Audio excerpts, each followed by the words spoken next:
Let's start with what we saw. Australian Open, Novak Djokovic booking his place, in the next round.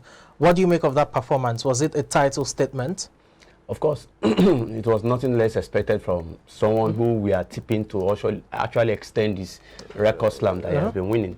So winning that against that wonderful guy too, who actually put up a performance prior to this round, is a wonderful statement for Djokovic ahead of his semi-finals. I'm talking about Djokovic now. That those who think is feigning injury because he's been battling with a hamstring injury for about 2 weeks now, but that hasn't, really prevented him from playing so well in terms of breezing through opponents. But the latest has to be the concerns that he's probably just faking the injury, and he had to dispel that. He was pissed off when he was asked. For a player battling with hamstring injury, we know it limits mobility, especially for a sport like tennis that is demanding in terms of movement.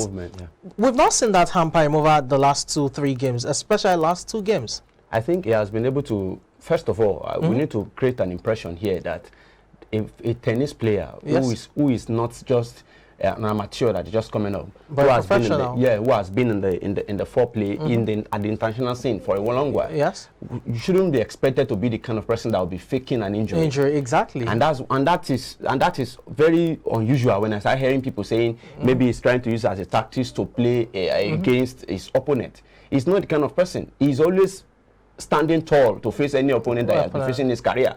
So, but having that kind of injury, and like you have rightly pointed out, tennis is a game that requires a lot of stress on the leg.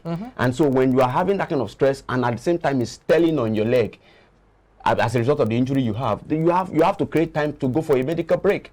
And that was what he has been, which is part of the rules of the game. Exactly. And so he's just taking advantage of that, and he has been the one that he did this morning, he did very well without any excuse of injury. And that means that he has actually checked it off and is looking really good physically. Okay, let's see how it pans out for Novak Djokovic into his 10th semi-final appearance right there at Melbourne, gunning for his 10th title.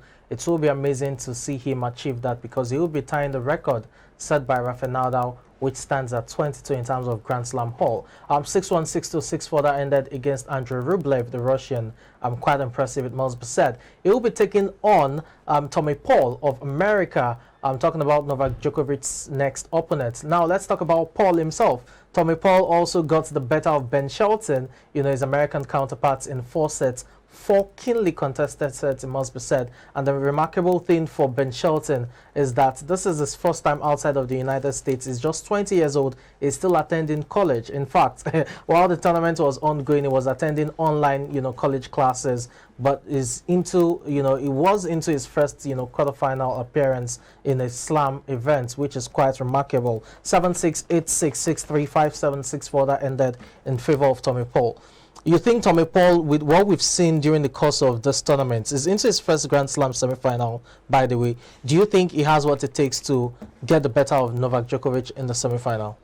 Of course, he's actually in a very high spirit for him to have gotten to his first Grand Slam semi-final. And for you to now meet up with a legend of the game, at a pace and at the form that he is presently, shaking off injury and coming back physically strong, it's going to be a very difficult match for him. But of course, in a stage like this, you are not going to be saying, you are not going to be hopeful of getting the next step that will take you to the final of your life. So I believe it's going to be a very difficult day for him. It's not going to be easy because I know Djokovic will be coming out smoking.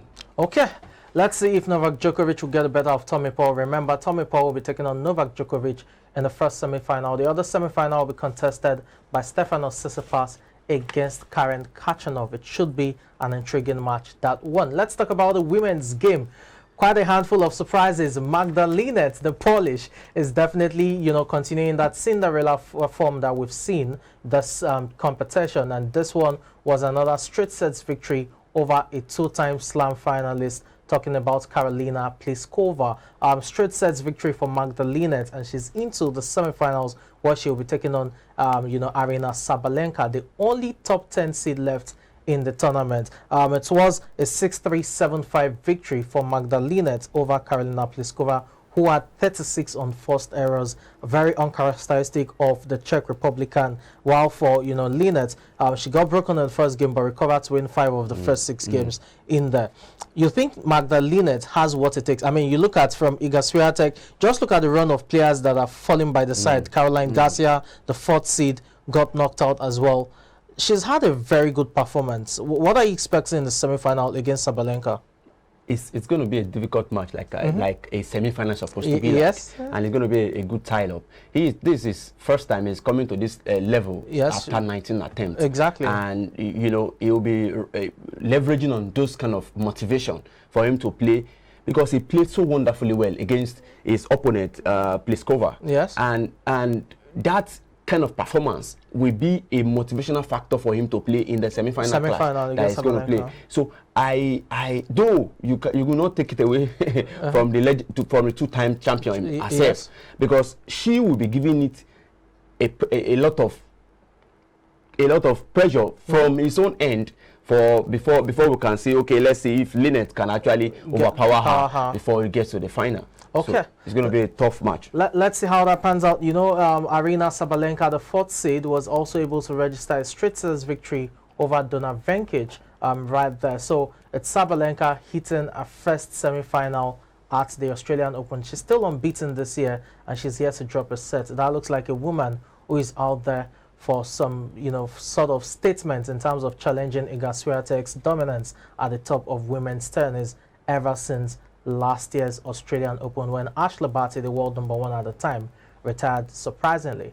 Well, that's how much we can take when it comes to giving you reviews of the ongoing Australian Open. You know quite well that there will be a new winner in the women's category. The men's category still has Novak Djokovic in there gunning for his 10th. The question is, can Stefanos Tsitsipas, Karen Khachanov, or Tommy Paul get their maiden slam title at the expense of Novak Djokovic? That's $1 million question no one has an answer to.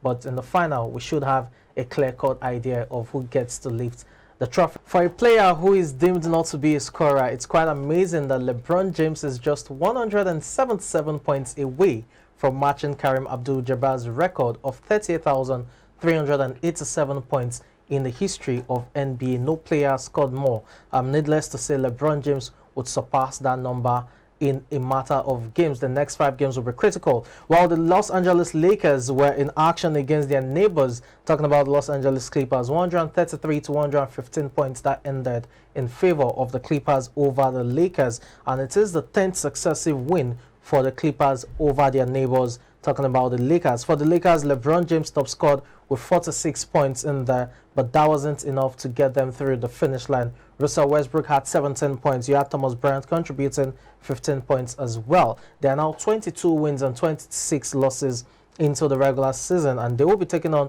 the San Antonio Spurs on Wednesday. Meanwhile, for the Clippers, Paul George top scored with 27 points, had 9 rebounds in there.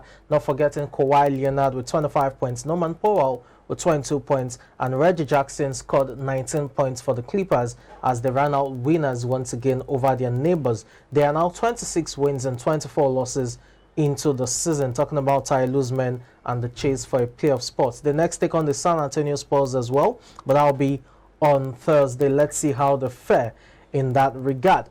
Well, still talking basketball, let's talk about the best team in the NBA this season. That's the Boston Celtics. Yes, the Celtics have the best record in the NBA this season, but the wee hours of today, they succumbed to another loss, their second loss in a row, and this time around it was against the Miami Heat. 98 to 95 points it ended in favor of the Heat. In fact, this is the second lowest scoring game for the Celtics, you know, in this season.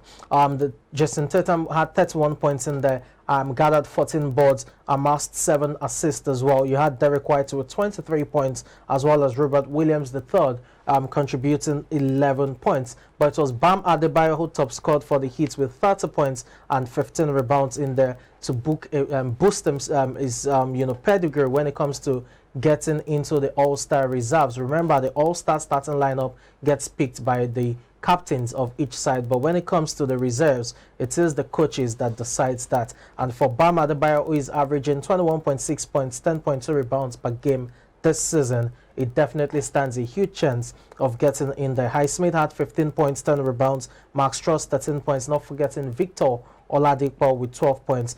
Jimmy Butler missed out on this one due to a low back stiffness, while for the Celtics, they had several key players missing. Jaylen Brown battling with the right adductor strain, Al Horford battling with the lower back stiffness, not forgetting Marcus Smart, the defensive player of the year, who has a right ankle injury, is nursing, and Malcolm Brogdon, we know quite well, is out due to personal reasons. Well, the Celtics have 35 wins and 14 losses into the season. I'll be taking on the New York Knicks next on Thursday, while for the Miami Heat, there are 27 wins and 22 losses into the season, firmly on course for a playoff spot, and they'll be taking on the Orlando Magic on Friday. That's a match that should be entertaining.